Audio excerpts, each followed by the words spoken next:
지난주에는 제가 후쿠오카 갔다 오느라고요. 한 주 쉬었는데, 어디서 우리가 이제 강의가 멈춰섰었냐면, 입다에 관한 이야기죠. 입다가 결국 암몬을 물리쳤지만, 하나님께 서원한 것이 빌미가 돼서 자신의 딸을 하나님께 바칠 수밖에 없게 되었습니다. 하지만 그 하나님께 바친, 그죠? 그 자신의 딸이, 입다의 딸이 어떻게 되었는지에 대해서 저 지난 시간 마지막으로 살펴보았죠. 입다는 분명히 하나님께 제물로 바친다고 했는데 이 부분에 대한 해석이 여러 가지 좀 갈린다. 그래서 진짜 입다의 딸이 번제물로 바쳐졌을까에 대해서 좀 살펴보고, 저는 이 부분에 대해서 하나님께서 인신공양을 싫어한다. 서원은 입다가 잘못한 거다. 그런 자원에서 아마 딸은 성막에, 회막에 어떤 나실인으로 평생 하나님을 섬기는 자로 바쳐지지 않았을까, 이렇게 정리하면서 지난 시간을 마무리를 쳤습니다. 자, 오늘은 이제 십볼레에 대한 이야기를 하도록 하겠습니다. 이제 암몬을 물리쳤는데 문제가 하나 생긴 거예요. 제가 이제 지도를 한번 볼까요? 지도를 보는데, 자, 요단강 동편이죠. 이렇게 동편해 갖고 이제 이렇게 사해가 됐습니다. 그다음에 여기서 이제 야복, 이게 아르논강, 야복강이 흩어지게 되고요. 요 부분이 이제 여리고, 요 부분이 이제 예루살렘이 됩니다. 자, 지금 입다가 어디로 갔냐면요, 요 북편이에요. 요쪽 북편. 여기를 길르앗 지방이라고 하거든요. 길르앗은 사람의 이름입니다. 므낫세 반지파의 한 조상의 이름인데, 바로 요 지방에, 요 밑에 남부에 있던 암몬이 쳐들어온 거예요. 쳐들어온 거예요. 자, 그러니까 입다가 여기서 자랐는데, 이쪽 지역에 있는 요 동편에 있는 몇몇 지파를 합쳐서 이 암몬과 대항을 해서 싸워서 이긴 거예요. 자, 여기에 누가 끼어들었냐면 요 예루살렘 북쪽에 요쪽 지방에 에브라임의 지파 땅이 됩니다. 이 에브라임 지파가 요렇게 승리한 거에 대해서 항의를 한 거예요. 항의를 한 거예요. 지금 무슨 얘기냐? 왜 암몬을 무찌르는데 입다 너 많은 이스라엘 지파를 불렀는데 왜 우리는 안 부르느냐? 왜 우리 나만 빼놓고 니들끼리 전쟁에서 이겼느냐? 한마디로 꼬장을 부리는 겁니다. 만일 암몬한테 입다가 졌으면 에브라임이 이랬을까요? 거기에 대해서는 고개를 졌습니다만, 승리를 얻자 에브라임이 우리에게 왜 이 승리의 복을 나눠주지 않느냐? 그래서 에브라임이요, 이 요단강 서편에 있었는데 어떻게 하죠? 요단강을 건너서 이 길르앗 땅으로 일종의 쳐들어오게 된 거예요. 우리를 업신여기겠다. 니네 우리하고 좀 얘기 좀 하자. 자, 이런 일이 이미 요 전에 몇 번 반복이 되죠. 몇 번 반복이 돼요. 기드온 때도 반복이 되고, 그때 이제 기드온이 잘 구슬려서 이제 되돌아보렸는데, 이번에는 달랐습니다. 입다가 또 누굽니까? 한몫하는 사람 아닙니까? 한토프하는 사람 아닙니까? 그러니까 안 되겠다. 에브라임의 버릇을 고쳐주자 해갖고 에브라임을 맞서서 쫓아내기 시작합니다. 그래서 에브라임이 이렇게 요단강을 건너서 다시 도망가게 돼요. 근데 이제 아마 에브라임이 많이 건너왔다가 많이 이제 격퇴가 됐나 봐요. 그래서 뿔뿔이 흩어지는데, 요단강의 길목에 입다의 군사들이 진을 치고서 뿔뿔이 흩어진 에브라임 사람들이 이 강을 건너갈 때 얘가 진짜 에브라임 사람인가 아닌가, 그 진위를 판별한 거예요.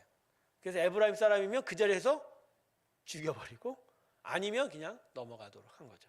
자, 이때 뭘로 에브라임 사람인지 아닌지를 살펴봤냐? 그게 슈볼레입니다.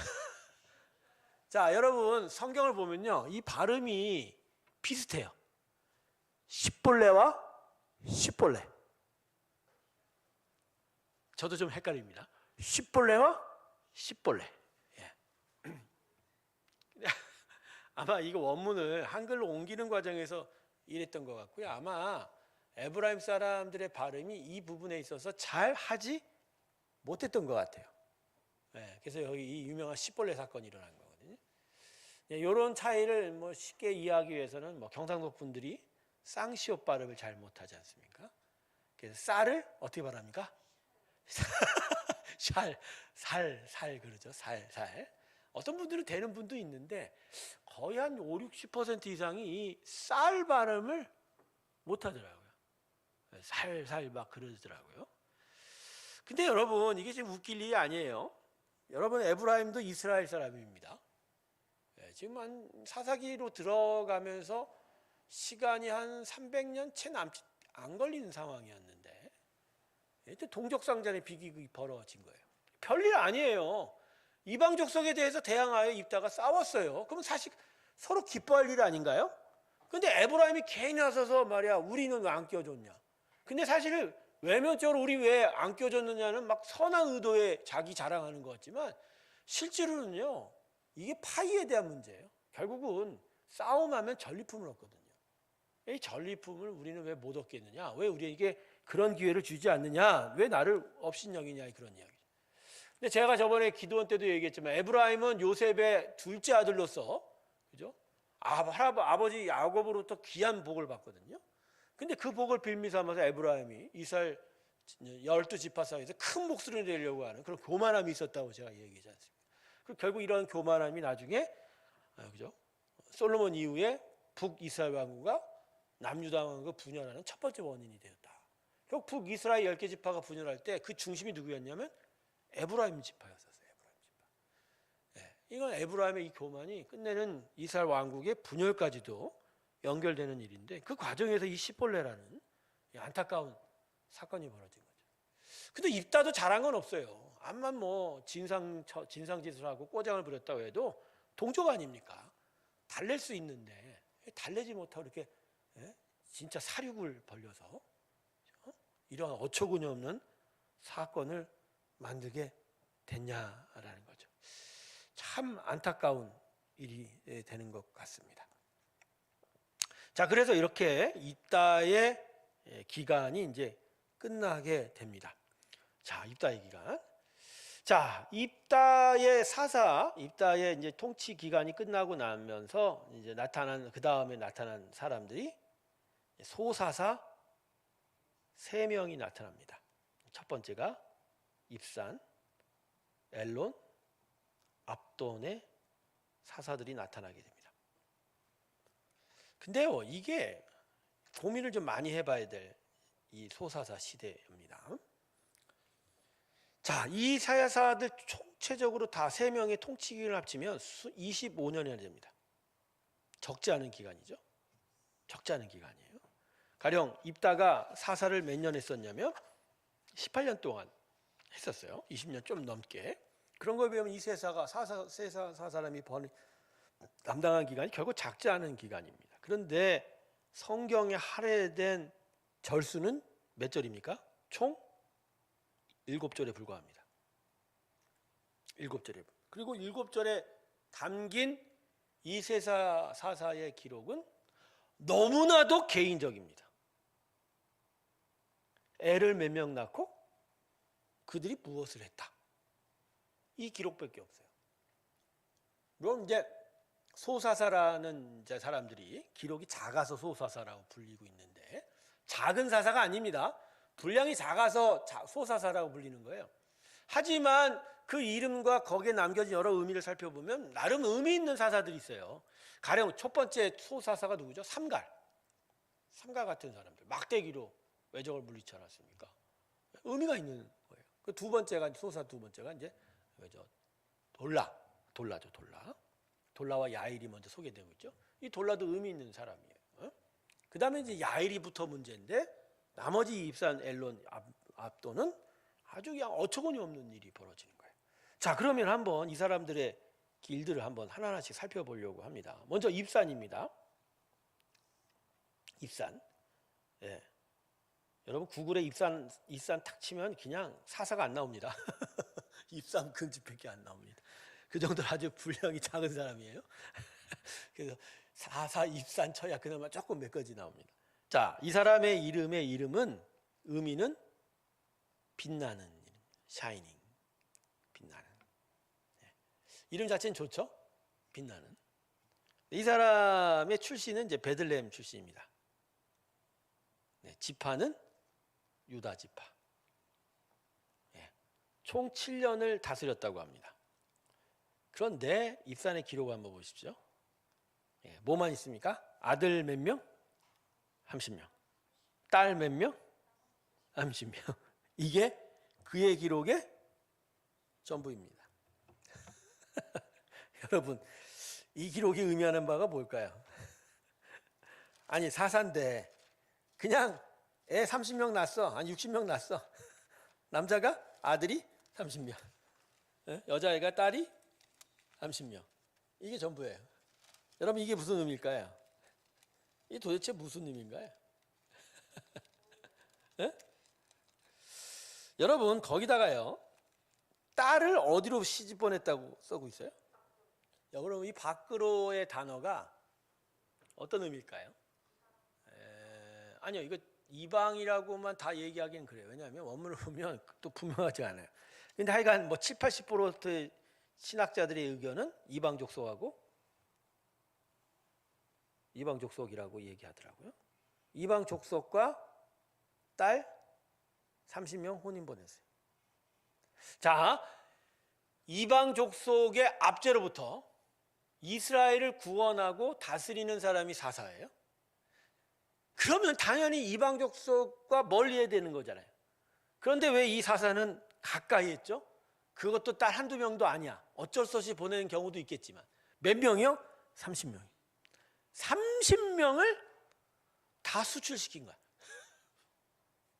이 사람 대단하지 않냐? 이 사람 대단한 분 아닙니까? 이분은 도대체 어떤 식으로 이스라엘 다스렸을까요? 고개가 가우뚱거려지죠. 자, 그 다음에 누구죠? 네, 엘론입니다. 엘론을 봅시다. 자, 엘론이라는 이름의 의미는 상수리 나무입니다. 이 사람은 스불론 지파 사람이거든요. 10년 동안 다스렸다고 얘기하고 있습니다. 10년 동안 다스렸다. 그런데 이거 말고 기록이 없어요. 그냥 어디서 태어났다, 그리고 죽었다. 그냥 이런 거예요. 그리고 and dead. 아니다, dead가 아니죠. died죠. 죽었다.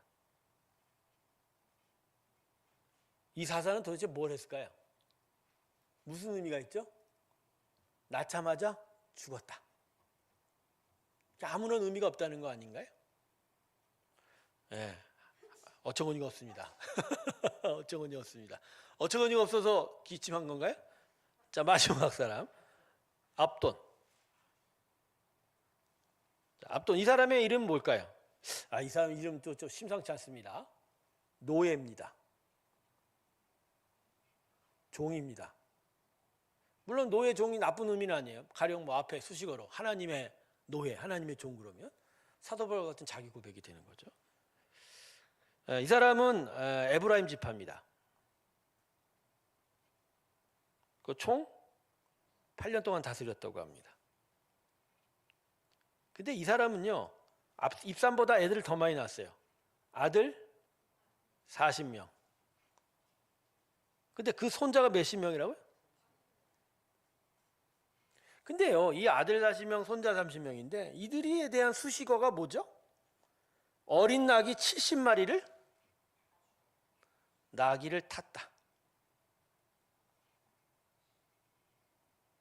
그리고 이제 나머지 기록은 죽었다.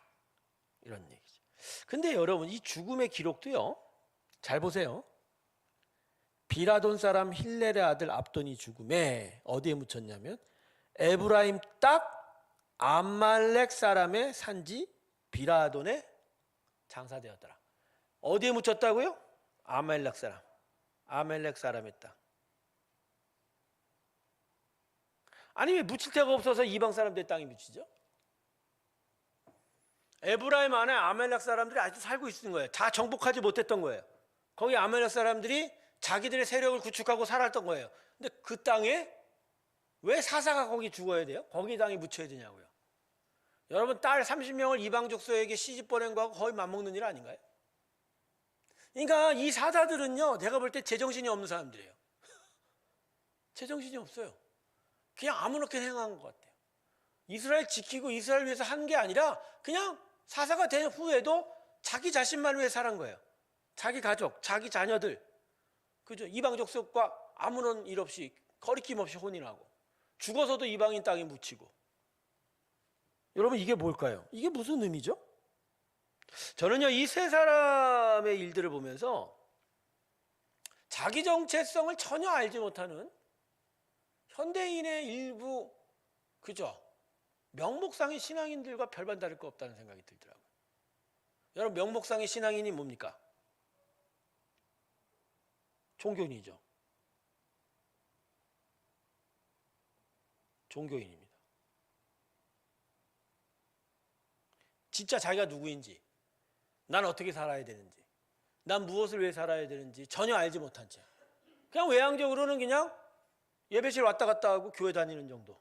하지만 그의 삶에는 전혀 구별됨이 없어요.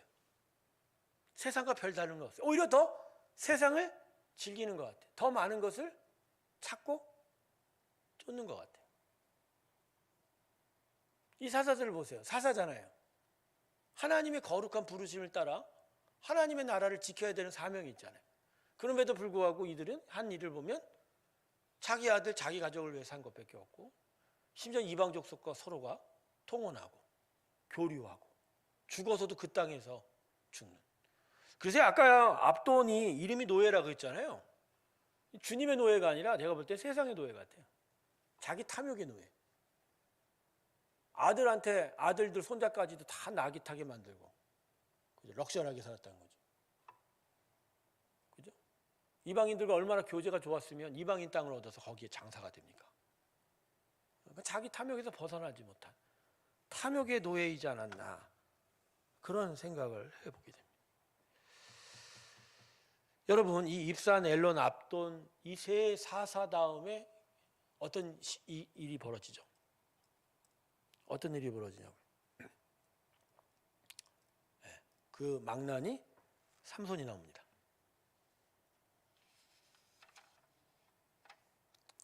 이때는 별 외적의 침입이 없었던 것 같아요. 이방 민족에. 어떻게 보면 평화로운 시간들이었어요. 아니면 그 이전에 있다가 암몬과의 전쟁에서 큰 승리를 이룬 그 결과로서 이러한 평화가 왔는지도 몰라요.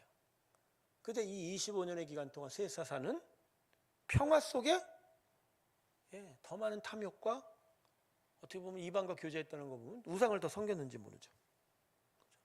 결국 그 결과가 뭐가 됐다? 삼손이 나왔다. 삼손이 나왔다. 여러분 자기가 누리는 시간, 자기가 살아온 시간에 대한 책임이 자신의 인생에 있어요. 내 인생이 내가 살아온 이 시간에 국한되지 않아요, 여러분. 인생은요 반드시 수많은 파편을 뿌립니다. 수많은 열매들을 뿌리고 가요. 인생은 자기 혼자 끝나지 않아요. 자신으로 인하여 수많은 영향들이 그 동시대뿐만 아니라 공시대, 즉 후손에게까지 전해진다는 거예요. 그래서 자신이 살던 자기만 사는 게 아니라 어떻게 보면 그 후대 사람에게도 영향을 미치는 게 자신의 인생이란 말이에요. 그런 점에서 이 세 사사는 이런 얘기하기는 그렇지만 실패한 사람입니다. 자기 시대에는 평화로웠을지 몰라도 자기 시대로 말미암아 괴물과 같은 삼손이 나타난 거예요. 목사님 뭐 세 사사가 삼손을 낳기나 했나요? 아니죠. 자신들이 살아온 시대의 그 영향 안에서 삼손이 태어난 거예요. 아니 삼손이 자란 거죠. 그 부분에 대해서 이 세 사사는 특별히 하나님의 리더로서 사명자로서의 책임이 결코 적지 않다라는 거죠. 여러분 오늘 이 시간에 자신의 인생의 영향력들에 대해서 고민하시길 주님으로 축원합니다. 여러분 대충 살다 그냥 가면 되겠지? 절대 아닙니다. 절대 아닙니다. 나중에 하나님께서요 물어보실 것 같아요. 하늘에 가면 너 때문에 그 이후에 이렇게 됐어. 이렇게 물어보시지는 않을까. 사랑하는 성도 여러분, 여러분을 인하여 선한 영향력들이 지금 발휘되고 있습니까? 아니면 여러분 때문에 지금 악한 일에 씨앗들이 뿌려지고 있습니까? 왜 여기 있는 사람들 대답을 안 하지? 여러분 이것을 두려워해야 돼요. 네. 뭐 세상 말로는 호랑이는 죽으면 뭘 남기죠? 가죽을 네. 호랑이 연골 남기는 건 아니고 네. 사람은 죽으면 뭘 남긴다고요? 근데 그 이름이 보기에 따라서는 네, famous, 아주 선한 유명한 이름 famous이지만 악한 이름에 notorious로 되는 거죠. notorious.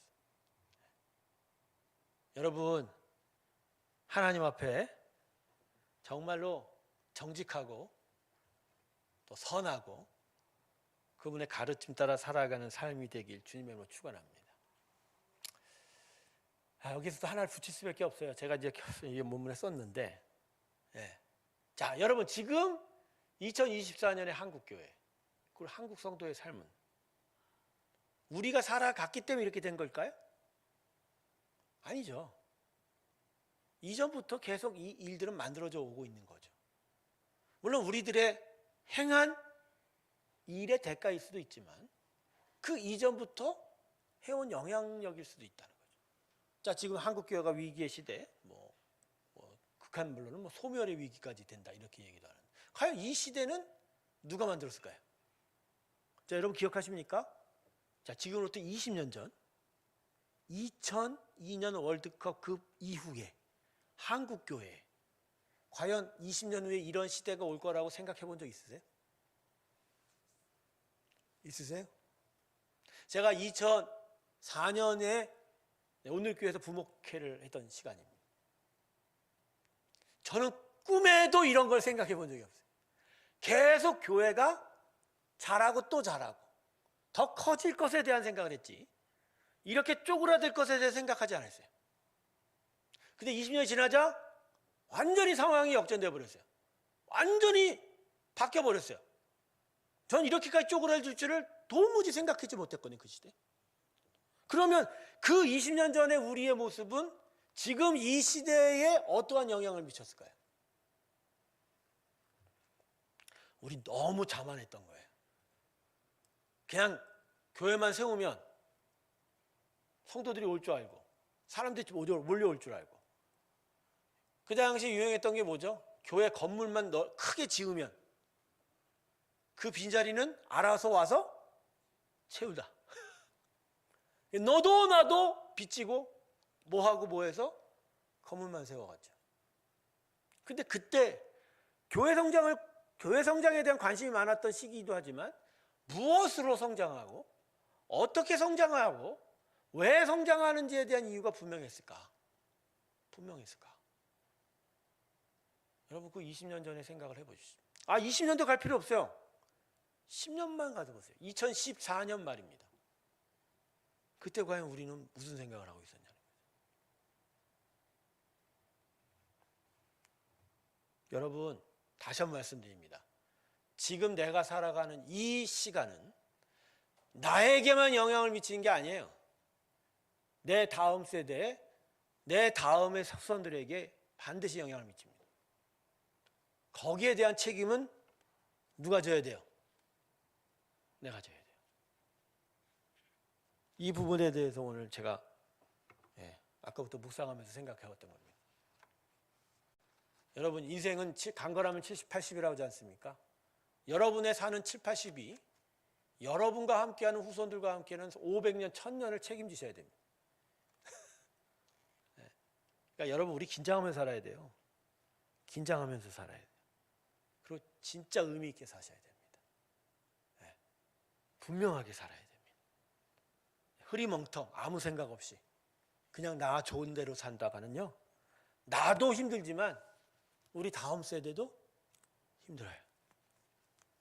전 그래서요 우리 유초등부하고 중고등부를 매 주일마다 가까이서 보고 아이들 만져주고 안아주고 또 격려해주고 하지만 미안할 때가 많아요. 나는 과연 이 아이들에게 무엇을 해줄 수 있을까? 물론 우리가 다 해줄 수는 없죠. 그러나 이들이 어리고 이들이 지금 커나갈 때 과연 우리 어른 세대는 이들에게 무엇을 남겨줄 것인가에 대한, 이들에게 무엇을 먹이고 무엇을 해주고 어떠한 일들로 이들에게 신앙의 본을 보여주고 이들이 도대체 무엇을 보고 신앙생활을 계속 할 수 있을지에 대한 이야기다. 예, 이제 우리 어른들이 답을 줘야 돼요. 단지 양 점심 잘 먹이고 좋은 것 해주고 그런 게 아니고요. 진짜 의미 있는 걸 해줘야 돼요. 얘들한테 의미 있는 걸 가르쳐줘야 돼요. 그래서 진짜 얘들이 예수 믿는 게 뭔지를 알아가게 해야 됩니다. 괜히 아들 30명, 딸 30명 넣어갖고 밖으로 시집 보내고 말이야. 낙이 태우고, 그죠? 할 거 다 하고 이런 식으로는 우리 애들 못 지켜내요. 못 지켜내요. 진짜 의미 있는 거 해줘야 돼요. 그런 점에서 얘들한테 복음 전하는 걸 가르쳐야 됩니다. 네, 복음 전하는 걸 가르쳐야 됩니다. 난 요번에 우리 청년들, 청소년들 내 후쿠오카 다 데려가고 싶은 마음이 간절합니다. 할렐루야! 네. 아니, 후쿠오카 간다고 뭐 귀한 일이라는 게 아니에요. 후쿠오카라는 동네가 중요한 게 아니라 자기의 편한 자리에서 안주하는 게 아니라 계속 신앙적인 도전을 해보고 하나님의 나라를 꿈꿔보기도 하고 함께 하나님의 나라에 대해서 함께 아파하기도 하고 그 나라를 위해서 노력해보고 수고하는 일들을 경험케 하는 거예요. 그래서 그들이 진짜 하나님의 사람으로 태어날, 일할 수 있도록, 살아갈 수 있도록 만들어줘야 돼요. 여러분, 주일날 우리 애들이 어떻게 사는 줄 아세요? 우리 저 어른들, 예? 우리 직분자들, 우리 아이들 어떻게 사는 줄 아세요? 저 위에다가 뭐 교육자들하고 교사 몇 분들한테 애들 맡겼으니까 잘 있을 거라 생각하세요? 도대체 뭘 가르치는지, 애들이 뭘 하는지, 애들이 어떻게 노는지 관심이 있으세요?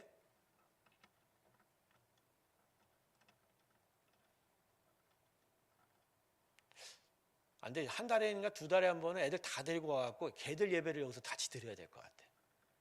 걔들과 같이 먹으면서 걔들과 같이 예배를 드리면서 우리 아이들과 함께 하면서 우리 아이들이 무엇이 필요한지도 같이 느껴보는, 저는 그러한 일이 필요하다고 저는 생각을 합니다. 여러분, 후대를 위해서 여러분의 지금 이 시간이 의미 있기를 주님의 이름으로 축원합니다. 자, 이렇게 25년이 지납니다. 자, 그리고 나서 이제 드디어 12사사 중에 마지막 사사 삼손의 시대가 시작되기 시작합니다. 삼손. 여러분, 삼손을 어떻게 생각하십니까? 하집사님, 삼손을 어떻게 생각하십니까? 하집사님, 삼손을 어떻게 생각하냐고. 바보. 정창현 집사님은 삼손을 어떻게 생각하십니까? 하나님의 도구. 저는요, 좀 이런 말이 그렇지만 삼손, 여자 뒷공무니만 쫓아다녔던 남봉꾼. 다만 하나님이 그나마 사용하셨기에 마지막에는 승리를 이루었던 자. 저는 삼손의 인생의 주제가요, 그가 이제 그의 일생 속에서 블레셋 사람들한테 낸 수수께끼에 그의 일생이 다 녹아있다고 생각합니다. 그 유명한 수수께끼 아시죠? 뭐라고 그러죠? 먹는 자에게서 먹는 것이 나오고, 그죠? 강한 자에게서 단 것이 나온다. 이 수수께끼 자체가 삼손이에요. 그리고 이 수수께끼는 삼손을 뛰어넘어 이스라엘에 대한 이야기예요. 그리고 이 삼손과 이스라엘, 이 수수께끼를 통해서 예수를 믿는 우리에게도 똑같이 적용이 되고 있어요. 여러분, 먹는 자에게서 먹는 것이 나오고 강한 자에게 단 것이 나오는 거, 그거 우리가 바라는 거 아닌가요? 실상 우리의 마음이 바라는 거 아닌가요? 그런 점에서 우리는 삼손이에요. 그런 점에서 우리는 삼손과 같은 이스라엘이에요. 근데 이것이 깨져야 돼요. 이것이 부러져야 돼요. 이것이 청산이 되고 새로운 것들을 우리가 받아들여야 돼요. 그게 바로 십자가예요. 그 이야기가 삼손에 담겨져 있습니다. 그래서 삼손을 하나하나씩 좀 살펴봤으면 좋겠어요. 삼손. 자, 삼손. 새 사사의 25년의 평화 뒤에 40년의 블레셋의 압제가 오게 되었습니다. 소사사 3명이 아무 의미 없이 살았더니 그 결과로 무려 장장 40년 동안 블레셋 사람들의 압제를 받게 되었습니다. 이스라엘 백성. 그런데요, 이 삼손의 기록이 재밌는 게 뭔지 아세요? 아까도 얘기했죠. 기돈이 넘어서부터 이스라엘 백성의 부르짖음이 없다고요. 여러분, 사사기 후반부에 가면요, 고난을 당하는데 이스라엘 사람들이 외치질 않아요. 하나님께 간절히 외치지 않아요. 그런 기록이 없어요. 그냥 압제를 당하였는데 하나님이 누구를 세워 이 고난을 이기게 하셨다, 이런 식으로 나와요. 더더군다나 삼손을 가면요, 그런 것도 없어요. 사사로 세웠다는 얘기도 없어요. 그냥 블레셋에게 40년 동안 압제당했는데 그 다음에 바로 삼손은 이렇게 태어났다, 이런 식으로 나와요. 그래서요, 전 삼손 하기 전에요, 그 얘기를 드리고 싶어요. 지금 후반부의 사사들이 지금 막장이거든요. 기돈 이후에 막 사사도 아닌 아비멜렉이 나타나 왕이라고 막 까불질 않나. 그 위에 2명의 사사 나오고 다시 입다 나오고 3명의 소사다가 아무 의미 없이, 그리고 마지막 삼손이 막장을 벌이고. 그냥 이런 막장 가운데서 결국은 일은 누가 하세요? 하나님 하세요. 하나님이 이스라엘 계속 지켜가세요. 고통을 당할지언정 가나안 땅에서 계속 머물게 하고 끝내 사울 왕과 다윗 왕을 주어 그 땅에서 최종 승리를, 하나님의 나라를 이루어갈 수 있게 만들어 가십니다. 여러분, 이런 거 보면요, 우리 하나님은요 진짜 끝까지 참으시는 분이십니다.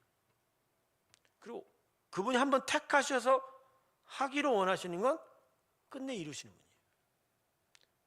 여러분, 우리 진짜 하나님께 감사해야 됩니다. 우리 하나님 아니면요 이 자리에 있을 수도 없어요. 지금의 이 시간의 의미는요, 나로부터가 아니고요, 오직 하나님으로부터입니다. 나로부터가 아니라 누구로? 하나님. 우리는 언제나 하나님 앞에서도 그렇게 외칩니다. 내가 인하여, 나로 인하여, 내가 무엇을 해서, 내가 무엇을 얻게, 이렇게 얘기합니다. 근데 여러분 인생 잘 살펴보세요. 여러분의 인생이, 우리의 인생이 내가 무엇을 한 것으로 이루어집니까? 아니요. 하나님이 이렇게 만들어 주신, 되어진 것으로 살아왔어요. 여러분의 인생을 한번 잘 생각해 보세요. 내가 무엇을 한 것대로 인생이 이루어져요? 아니면 하나님이 나를 끌고 온 그 되어진 것으로 인생이 되냔 말이에요. 그래서 칼 바르트라는 개혁신학파의 아주 유명한 거두가 있습니다. 칼 바르트라는 유명한 신학자는 인생은 수동태라고 얘기합니다. 인생이 뭐라고요? 수동태. 능동태가 절대 아니다는 거예요. 즉 신앙이라는 건 전적 타자라는 거예요. 전적 타자. 뭐죠? 내가 아니야. 하나님이 하신 그 의를 그냥 받아내는 거예요. 그게 인생이라는 거예요. 야복강가에서 야곱을 꺾으시고자 했던 하나님의 뜻이 뭐죠? 넌 내 뜻대로 살아가는 거야. 넌 내 거야. 내가 너를 이루고 내가 너한테 인도하고 내가 영광을 취할 거야. 넌 그걸 받아들여야 돼. 그게 너의 복이야, 이렇게 얘기한 거죠. 근데 야곱은 그걸 거부하고 자기 뜻대로 자꾸 자기로 인하여 뭐가 되어가려고 했지만 그대로 됐나요? 안 됐어요. 하나님을 안 믿었음에도, 하나님이 되어진 것이 아니었음에도 계속 다른 사람이 만들어진 것대로 살아왔잖아요. 그러다가 하나님을 만나고 나서 야복강가에서 진짜 하나님이 만들어진 대로 살아가서 복을 얻었던 사람. 여러분 기억하세요. 인생은요, 내가 한 대로 살지 않아요. 하나님이 하신 대로 되어진 대로 사는 거예요. 그걸 지금부터 깨달으시길 주님으로 축원합니다. 근데 왜 이걸 받아들이기가 힘들까요? 왜 힘들죠? 여러분, 타락한 본성의 그 가장 그 밑바닥에 있는 가장 죄악된 본성이 뭔지 아십니까? 내 인생은 내가 책임져야 돼. 아니, 내가 선택해야 돼. 내가 결정해야 돼. 그러면 뭐가 더 좋을 거야. 그 생각 말이에요. 여러분 그런가요? 하시면 그래요? 근데 오늘 저 본인이 선택하려고 했지만 오늘도 자기가 선택하려고 했지. 그걸 어떻게 해?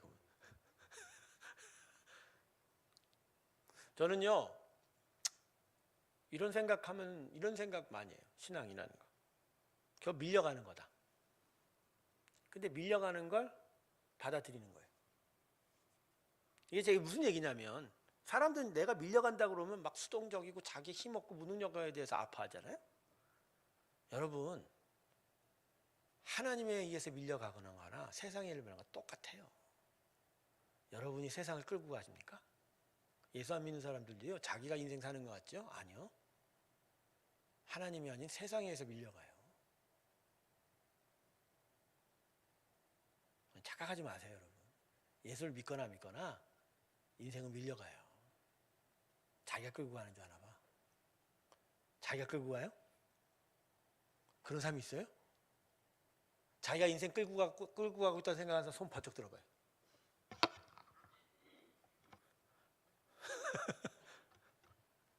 저는 공황장애를 앓으면서 이 부분에 대해서 너무너무 제가 깨달은 거예요. 아니, 내 스스로 호흡이 안 되는데? 나로서는 호흡이 안 돼서 응급실에 찾아가고 막 죽겠다고 난리칠 수밖에 없는 인생인데? 근데 지금까지 그러면서도 계속 인생이 살아왔어요. 살아온 거예요. 사실 내가 산 게 아니에요. 하나님에 의해서 살려온 거예요. 근데 그걸 인정하면 편해요. 그걸 인정하면 너무 가벼워요. 오히려 기뻐요. 왜? 그나마 세상이 아닌 우리 선하신 하나님이 끌고 가니까. 그분은 선하세요. 그분은 너무나 좋으세요. 그분은 나를 가장 선하게 인도하세요. 거기에게 맡기니까 끌려가도 밀려가도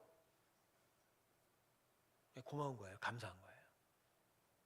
저는 요새 우리 새롬교회와 성도에 대해서 뭘 느낀 줄 아십니까?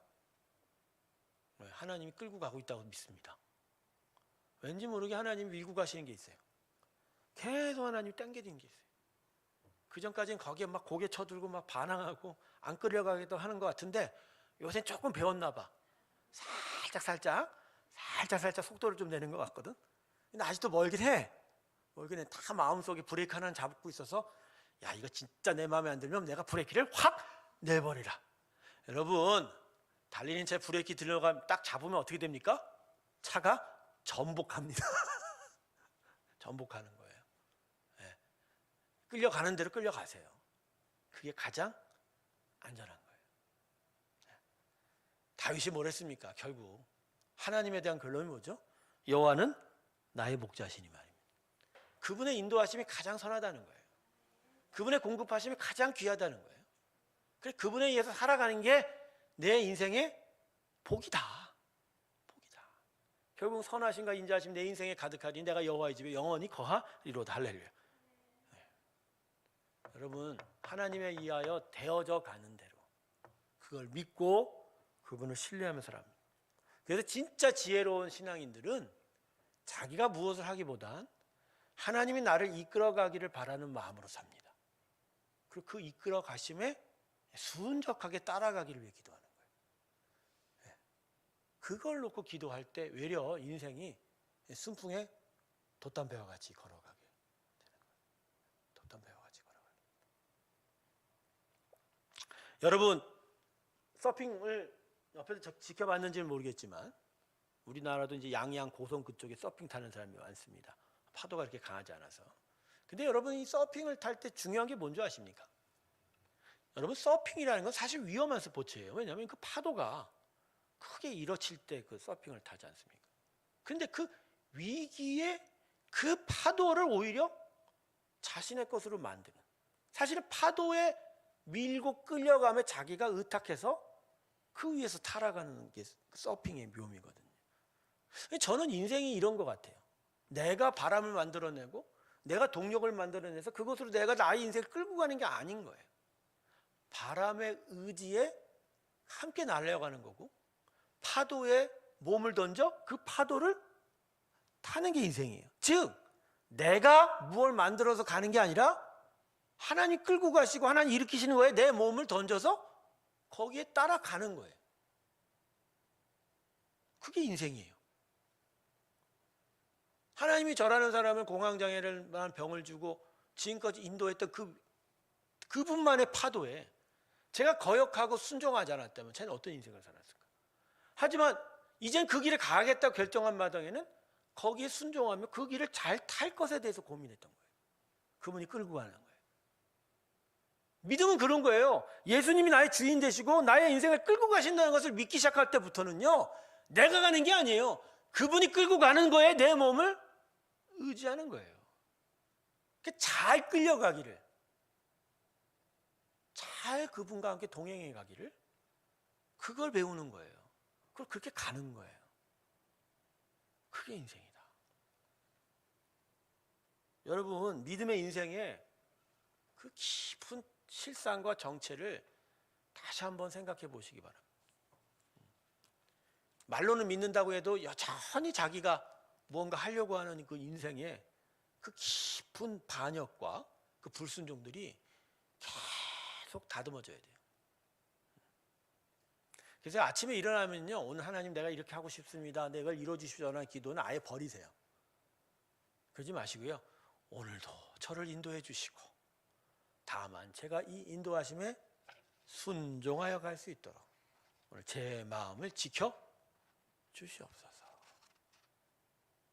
그럼 그분이 내가 하고 있는 그 모든 일에 주인 되어 끌고 가실 거예요. 그렇게 끌고 가는 대로 끌려가면 되는 거예요. 어쩌다 삼손 얘기를 하다 이렇게 나왔는지 모르겠네.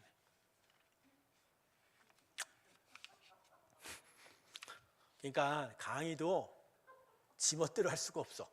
그러니까 여기 이 시간에 은혜의 영으로 임하신 분이 끌고 가시는 대로 가는 거예요. 뭐 지금 제멋대로 얘기한 줄 아세요? 내 마음대로? 절대 아닙니다. 제 안에서 역사하는 성령이 움직여주시면 할렐루야. 속을 거야. 지가 바라는 대로 해놓고서 성령을 절대 아니죠. 절대 아니죠. 저는 하나님이 제 입술을 움직이게 하는 대로 했습니다. 내가 뭘 쓸데없는 얘기했어요, 이제까지? 오늘 하루 종일 말씀을 붙잡고 씨름한 이야기들이 오늘 이 시간에 이런 강의를 통해서 나오는 거예요. 제가 오늘 그 은혜의 삶을 살 수 없었다면 이런 강의도 만들어낼 수가 없는 거죠.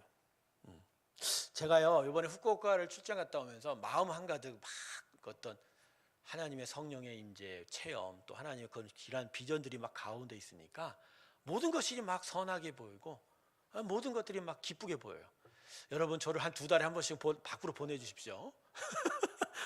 여러분한테 귀한 도전이 될 줄로 믿습니다. 자, 쓸데없는 소리네. 이건 진짜 쓸데없는 소리다. 자, 사사 삼손입니다. 자, 이 40년의 블레셋의 압세 가운데 하나님께서 삼손을 태어나게 하셨어요. 자, 여러분, 삼손은 누구의 아들이었냐면요, 단지파, 아버지의 이름은 마노아입니다. 근데 특별한 건 이 마노아의 아내가 임신 불능이었다는 거예요. 임신 불능이었다. 애를 가질 수 없었어요. 그런데 천사가 나타나서 이 마노아하고 아내에게 일종의 수태고지를 합니다. 임신할 거야 라고 이야기해요. 그리고 임신하면 이 아들을 나신인으로 바쳐라.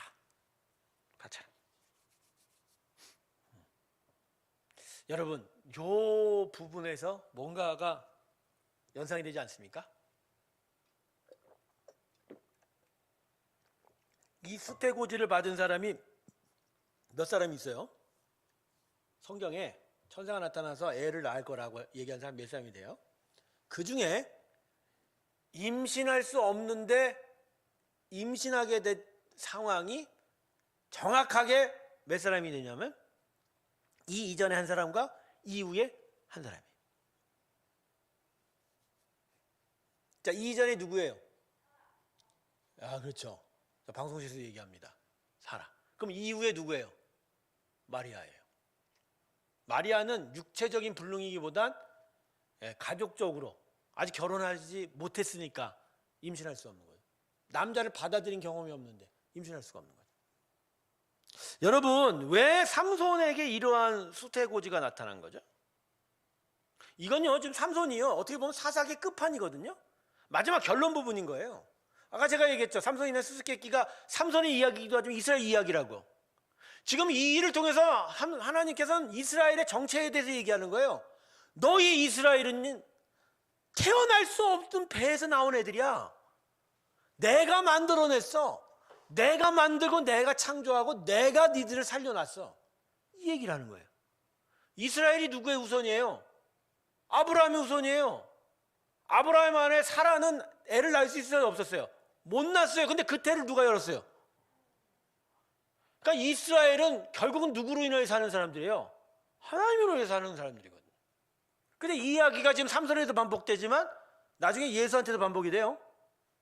그럼 예수를 통해서 이 이야기 반복되어 나올 때 메시지가 결국 뭐예요? 예수 이후로 예수를 믿는 자들은 결국 하나님이 만들어낸 인생이라는 거예요. 새롭게 창조한 인생. 그러니까 하나님의 소관이라는 거예요. 하나님의 것이고 하나님이 책임지신다는 거예요. 그의 인생은 하나님으로 인해 사는 거예요. 근데 한번 보세요. 아브라함 후손 이스라엘이 지멋대로 살고 지금 삼손 지멋대로 살았잖아. 그럼 지금 우리는 나를 만들어내신 하나님 뜻대로 살고 있어요? 아니면 여전히 지멋대로 살고 있습니까? 그 성경은 계속 지금 우리한테 뭐라고 얘기해요? 아니 이렇게 얘기하니 네 멋대로 왜 사니? 니들은 왜 네 멋대로 사니? 이렇게 얘기하는 거 아닌가요? 여러분 우리는 태어날 수 없는데 태어난 거예요. 하나님으로 인해서. 하나님이 만들어낸 거예요. 여러분 우리의 구원이 우리 뜻대로 가능한 일입니까? 우리는 영적 불능의 상태에 있어서 죽었던 사람이에요. 절대 살아날 수 없는 사람이에요. 근데 이걸 예수님을 통해서 하나님이 살려놓은 거예요. 그러면 하나님 거죠. 하나님대로 살아야죠. 근데 지금 지멋대로 살고 있다는 건 뭐예요? 은혜를 몰라요. 물속에서 꺼내놨더니 뭐라고 그래요? 나 왜 살아났냐고 하는 거와 똑같은 거야 지금. 삼손의 이 태어난 탄생 기사는요 그걸 얘기하는 거예요. 이스라엘 백성에게.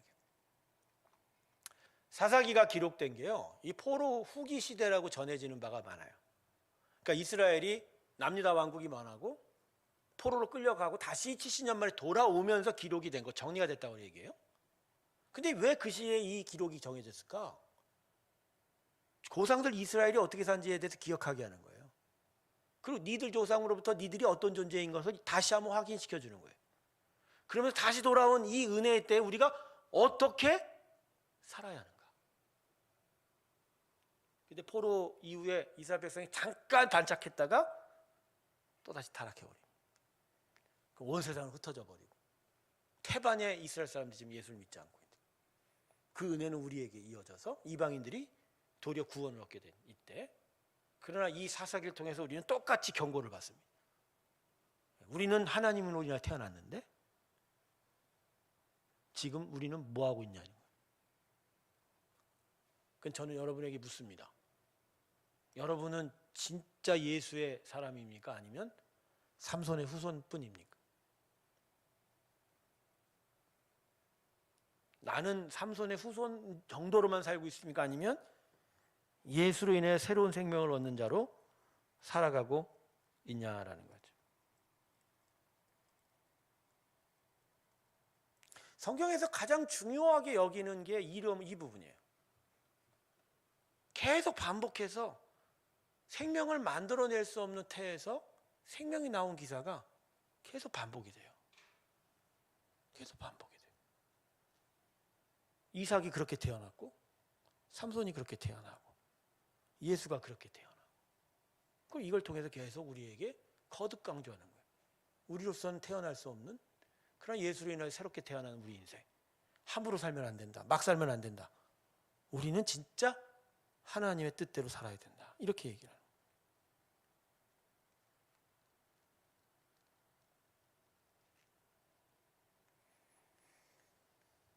삼손의 이름의 의미가 좋아요.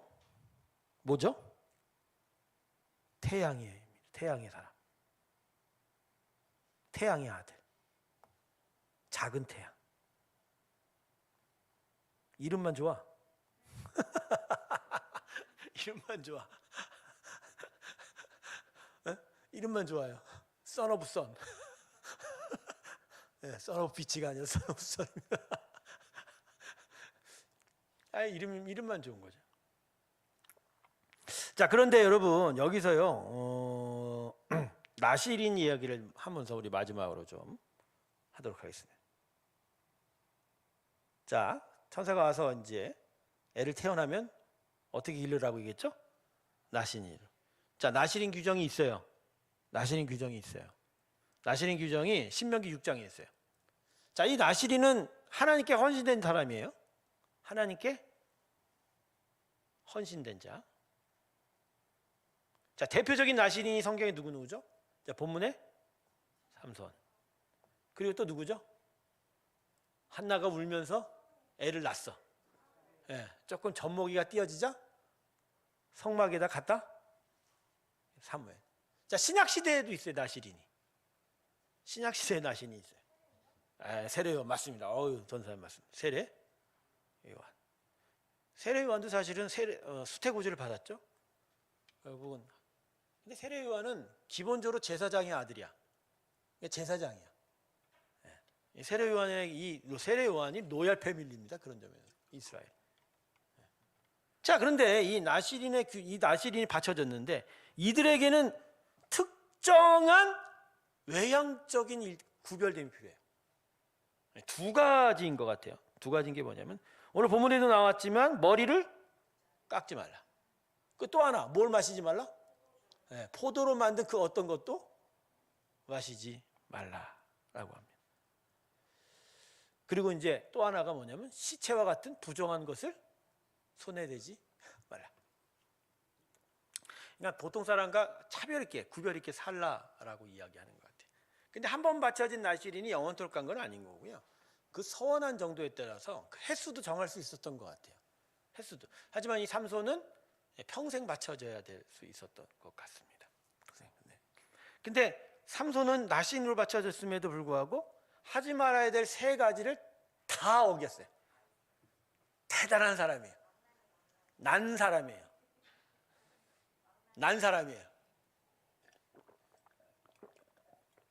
대단한 사람이에요. 근데 끝까지 그래도 자기는 뭐 하나는 지키려고 했어요. 머리는 안 깎으려고 했어요. 근데 그것도 결국 나중에 깎여버렸죠. 여인의 품속에 빠져서 드릴라가 꼬시고 또 꼬시니까 결국은 자기 비밀을 얘기해 버렸죠. 나신임에도 불구하고 하나님께 이렇게 헌신됐음에도 불구하고 전혀 지키지 않는 이 삼손의 모습. 여러분, 우리도 나신일이에요. 나실인. 예수의 사람은 나실인이에요. 이거 제가 괜히 얘기하는 거 아니에요. 구약율법 생각해보자고 얘기한 거 아니에요. 우리 다 하나님께 바쳐진 사람입니다. 그래서 여러분, 영적으로도 구별이 되지만 어떤 부분에 있어서는 육적으로도 구별된 부분이 필요해요. 먹지 말라는 건 웬간하면 안 먹어야 돼요. 피지 말라는 건 웬간하면 피지 말아야 돼요. 손대지 말라는 건 웬만하면 손대지 말아야 돼요. 그리고 정말 해야 될 것은 목숨 걸고 해야 돼요. 근데 이걸 너무너무 불편해요. 너무너무 힘들어해요. 너무 불편하고 힘들어하고. 그래서 외려 더 가까이 하려고 그래요. 가까이 하려고. 여러분, 이스라엘 사람들이 할례를 막 주장하고 고집하죠. 사도행전을 보면 너무 할례를 고집해갖고 하나님 그걸 깨뜨리려고 베드로에게 환상을 보여주고, 그죠? 고넬료에게 성령 임재하는 걸 통해서 깨뜨리기 시작하는데, 여러분 어떤 부분에 있어서는 할례가 말입니다. 이스라엘 백성이 진짜 하나님 앞에 설 수 있도록 하는 어떤 외향적인 깊은 지지목 같은 역할을 하기도 했었어요. 여러분 왜 아프게 할례를 했을까요? 그걸 계속 보면서 무슨 생각을 했을까요? 이스라엘 사람들이. 그거 하나만으로 자기가 이제 하나님의 사람이라고 안심하는 것은 잘못된 거지만, 그걸 보면서 자기는 하나님의 사람이라고 계속 확인했을 거라는 거예요. 나는 달라야 돼. 나는 세상과 다른 사람이야. 다르게 살아야 된다는 것을 계속 인식했을 거라는 거죠. 저희 주일 성수가 그런 것 같아요. 율법이 아니에요. 여러분 빠질 수 있습니다. 여행도 가세요. 바쁜 일이 있으면 못 나가기도 해요. 주일날 일하는 직업도 있어요. 근데 제가 말하고 싶은 건 정신이에요. 그 마음의 중심이에요.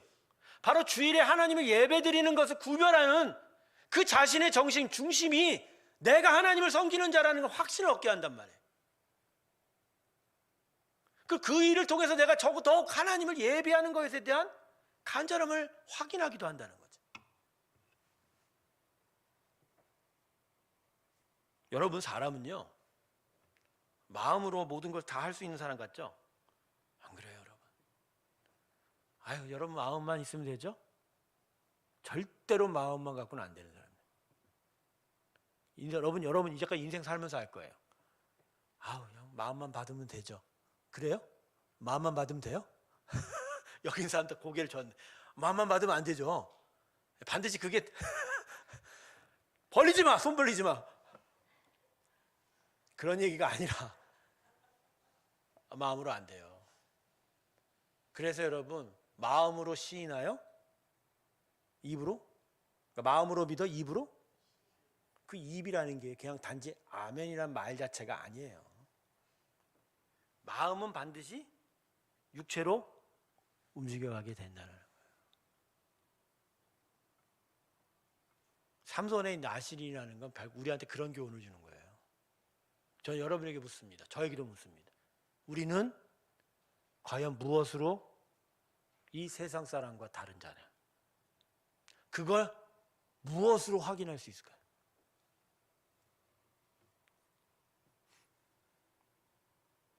여러분은 무엇으로 세상에 대해서 나는 하나님을 믿는 사람이라는 걸 드러낼 거예요?